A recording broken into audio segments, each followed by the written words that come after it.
મિત્રો, કેનેડા ભારત સહિત વિશ્વના અનેક દેશોમાં વસતા લોકો માટે સપનાનો દેશ એટલે કે ડ્રીમ કન્ટ્રી કહેવામાં આવે છે. સ્ટડી પરમિટ કે પછી વર્ક પરમિટ મેળવીને કોઈ પણ રીતે ત્યાં જવા માટે ભારતીયો ગાડરિયા પ્રવાહની જેમ વધતા છેલ્લા કેટલાક વર્ષોમાં તે આપણે જોયું છે.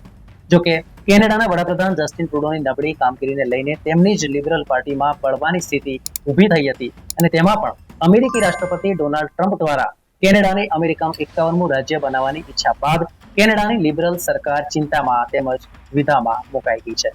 નમસ્કાર મિત્રો, રિયલ વોઇસ ઓફ ઇન્ડિયામાં આપનું સ્વાગત. મારું નામ છે નીરવ. કેનેડાના વડાપ્રધાન જસ્ટિન ટ્રુડોએ આખરે 6 જાન્યુઆરી 2025ના રોજ એ જાહેરાત કરવી પડી કે તેઓ વડાપ્રધાન પદ પરથી રાજીનામું આપશે. હાલ નવા વડાપ્રધાન લિબરલ પાર્ટી તરફથી કોણ થશે તેને લઈને જુદા જુદા નામો ચર્ચામાં રહ્યા છે. 9 માર્ચ સુધીમાં નવા વડાપ્રધાનનું નામ નક્કી થઈ જશે. આ વર્ષના અંતમાં કેનેડામાં સંસદીય ચૂંટણી યોજાવા જઈ રહી છે, ત્યારે નવા નેતાના નેતૃત્વમાં લિબરલ પાર્ટી ચૂંટણીમાં ઝંપલાવશે. આ નામોમાં ભારતીય મૂળની એક મહિલાનું નામ પણ હતું, પરંતુ હવે તેઓ વડાપ્રધાન પદની રેસમાંથી ખસી ગયા છે. ત્યારે આવો જાણીએ કે કોણ છે ભારતીય મૂળની મહિલા અને અત્યાર સુધીની કેવી રહી છે તેની કારકિર્દી. મિત્રો, આ મહિલાનું નામ છે રૂબી ઢલ્લા. શુક્રવારે લિબરલ પાર્ટીએ તેમને આ પદ પર સંભાળવા માટે અયોગ્ય જાહેર કર્યા. આ સાથે જ તેમના કેનેડાના વડાપ્રધાન બનવાની તમામ શક્યતાઓ પર પાણી ફરી વળ્યું છે. પાર્ટીની મતદાન સમિતિ દ્વારા કરવામાં આવેલી તપાસમાં એવું જાણવા મળ્યું છે કે રૂબી ઢલ્લાએ ચૂંટણી ખર્ચ સહિત કુલ 10 નિયમોનું ઉલ્લંઘન કર્યું છે. કેનેડાની આ માહિતી લિબરલ પાર્ટીના રાષ્ટ્રીય નિર્દેશક આઝમ ઇસ્માઇલે આપી છે.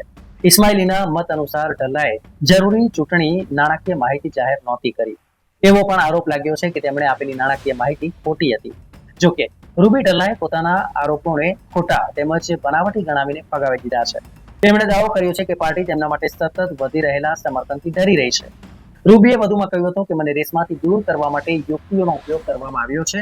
આ પુષ્ટિ કરે છે કે અમારો સંદેશ લોકો સુધી પહોંચી રહ્યો છે અને અમે જીતી રહ્યા હતા અને સંસ્થાને અમારાથી ખતરો લાગતો હતો.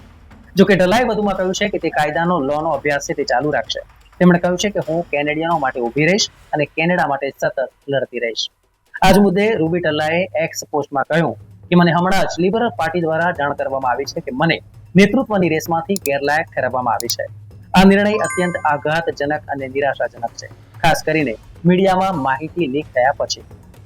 મહત્વપૂર્ણ છે કે રૂબી ઢલ્લા એ કેનેડાના એક જાણીતા ઉદ્યોગપતિ છે અને સાથે સાથે મોટિવેશનલ સ્પીકર છે. રૂબી ઢલ્લા વર્ષ 2004 થી 2011 સુધી ઓન્ટારિયો પ્રાંતના બ્રેમ્પટન શહેરથી સાંસદ રહી ચૂક્યા છે. એક સમયે તેઓ મોડેલિંગ પણ કરતા હતા. 1993માં મિસ ઇન્ડિયા કેનેડા સ્પર્ધામાં તેઓ બીજા ક્રમે રહ્યા હતા. રૂબી 14 વર્ષની ઉંમરથી લિબરલ પાર્ટી સાથે કામ કરી રહ્યા છે. રૂબી માને છે કે તેમના નેતૃત્વમાં કેનેડા પડકારોનો વધુ સારી રીતે સામનો કરી શકે છે. તેમણે દેશમાં અમેરિકા તરફથી સતત વધતા રહેઠાણના ખર્ચ, ક્રાઇમ રેટ, ખાદ્ય પદાર્થોના વધતા ભાવ અને ટેરિફ ધમકીઓનો મુદ્દો ઉઠાવ્યો છે. રૂબીનો જન્મ 18 ફેબ્રુઆરી 1974ના રોજ કેનેડાના મેનિટોબા પ્રાંતના વિનિપેગ શહેરમાં થયો હતો. રૂબીના માતા પિતા વર્ષો પહેલા ચંદીગઢ નજીક આવેલા મુલાનપુરથી કેનેડા આવ્યા હતા અને અહીંના મેનિટોબા પ્રોવિન્સમાં સ્થાયી થયા હતા. મોડેલિંગમાં કારકિર્દી બાદ તેમણે બોલિવૂડ મૂવીમાં પણ હાથ અજમાવ્યો હતો. રૂબીએ 2003માં બોલિવૂડ ફિલ્મ ક્યોં કિસ લીએમાં કામ કર્યું હતું, જેમાં તેઓએ મુખ્ય અભિનેત્રીની ભૂમિકા ભજવી હતી. 1 વર્ષ પછી તે રાજકારણમાં સક્રિય થયા હતા. રૂબી ઢલ્લા અને નીના ગરેવાલ એવી 2 મહિલા સાંસદ છે જેઓ સૌ પ્રથમવાર મહિલા તરીકે શીખ તરીકે સાંસદ તરીકે ચૂંટાઈ આવ્યા હતા. કેનેડાના પીએમ બનવાની રેસમાંથી રૂબી બહાર નીકળી ગયા છે, ત્યારે હવે આ 4 નેતાઓ પીએમ પદની રેસમાં છે. એક નામ છે ફ્રેન્ક બેલિસ. હ્યુમન રાઇટ પર તેઓ કામ કરી રહ્યા છે. 2015 થી 2019 સુધી તેઓ સાંસદ રહ્યા હતા. બીજું નામ છે માર્ક જોસેફ કાર્ની. તેઓ જાણીતા અર્થશાસ્ત્રી અને બેન્કર છે. તેઓ લિબરલ પાર્ટીના આર્થિક સલાહકાર છે.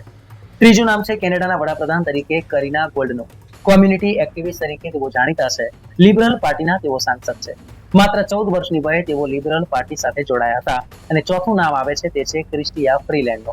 વર્ષ 2019 થી 2024 સુધી તેઓ કેનેડાના ડેપ્યુટી પીએમ રહ્યા હતા.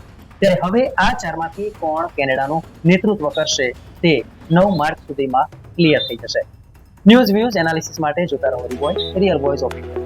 ધન્યવાદ.